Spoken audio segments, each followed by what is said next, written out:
ವೀಕ್ಷಕರೇ 6 ತಿಂಗಳ ನಂತರ ಟೀಮ್ ಇಂಡಿಯಾ ತಂಡಕ್ಕೆ ಮರಳುತ್ತಿದ್ದಾನೆ 18 ವರ್ಷದ ಬಾಲಕ. ಇನ್ನು ವೀಕ್ಷಕರೇ, ಈ ಆಟಗಾರ ಕೇವಲ ಎದುರಿಸಿದ 40 ಎಸೆತಗಳಲ್ಲಿ 175 ರನ್ ಬಾರಿಸಿದ್ದು, ಹಾಗೆ ವೀಕ್ಷಕರೇ ಇದೀಗ ಟೀಮ್ ಇಂಡಿಯಾ ತಂಡದ ಅಭಿಮಾನಿಗಳಿಗೆ ಒಂದು ದೊಡ್ಡ ಸಿಹಿ ಸುದ್ದಿಯಾಗಿದೆ. ಹೌದು ವೀಕ್ಷಕರೇ, ಇದೇ ತಿಂಗಳು ಭಾರತ ತಂಡವು ಶ್ರೀಲಂಕಾ ನಾಡಿಗೆ ಎಂಟ್ರಿ ಕೊಡಲಿದ್ದು, ಹಾಗೆ ಶ್ರೀಲಂಕಾ ತಂಡದ ವಿರುದ್ಧ 3 T20 ಸರಣಿಗಳು ಹಾಗೂ 3 ODI ಸರಣಿಗಳನ್ನು ಭಾರತ ತಂಡವು ಹಮ್ಮಿಕೊಂಡಿದೆ. ಹೌದು ವೀಕ್ಷಕರೇ, ಭಾರತ ತಂಡಕ್ಕೆ ಮೊನ್ನೆ ಕೋಚ್ ಆಗಿ ಗೌತಮ್ ಗಂಭೀರ್ ಅವರು ನೇಮಕಗೊಂಡರು. ಇನ್ನು ಭಾರತ ತಂಡಕ್ಕೆ ವಿದಾಯ ಹೇಳಿದ ವಿರಾಟ್ ಕೊಹ್ಲಿ, ರೋಹಿತ್ ಶರ್ಮಾ, ರವೀಂದ್ರ ಜಡೇಜಾ ಅವರು ತುಂಬಾ ಆಘಾತಕಾರಿ ಮಾಡಿದರು.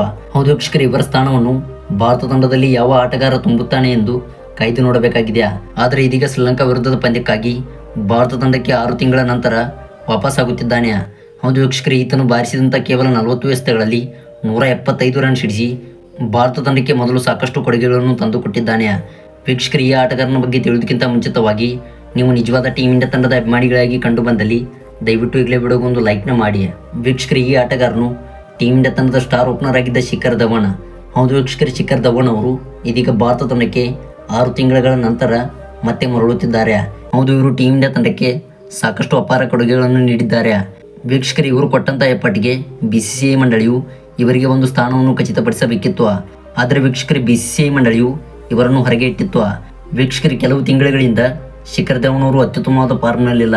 ಇನ್ನು ವೀಕ್ಷಕರೇ, ಇವರ ಸ್ಥಾನವನ್ನು ರೋಹಿತ್ ಶರ್ಮಾ ಅವರ ಜೊತೆಗೂಡಿ ಶುಭ್ಮನ್ ಗಿಲ್ ಮತ್ತು ವಿರಾಟ್ ಕೊಹ್ಲಿ ಅವರು ಆ ಒಂದು ಸ್ಥಾನವನ್ನು ಭರ್ತಿ ಮಾಡಿದ್ದರು. ಆದರೆ ಶಿಖರ್ ಧವನ್ ಅವರಿಗೆ BCCI ಮಂಡಳಿಯು ಇದೀಗ ವೀಕ್ಷಕರೇ 6 ತಿಂಗಳ ಬಳಿಕ ಮತ್ತೊಂದು ಚಾನ್ಸ್ ಕೊಟ್ಟಿದೆ.